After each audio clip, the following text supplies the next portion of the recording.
Můžu dál? Jistě. Tady jsou doklady o mém rodném listu a tohle. Co tu píšete? Přece to, co jste napsala. Lehněte si. A co vás bolí? No, docela mě bolí hlava.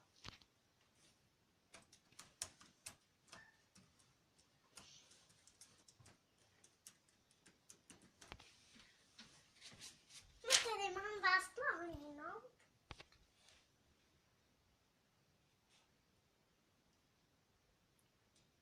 Mašlín.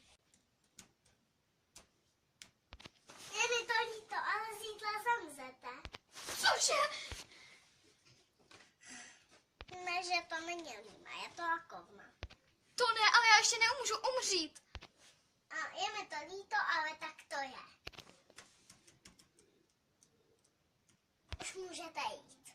Dobře, mám si vzít ty doklady? Ne, ty si nechám. Dobře. Shledanou. Nashledanou navždy.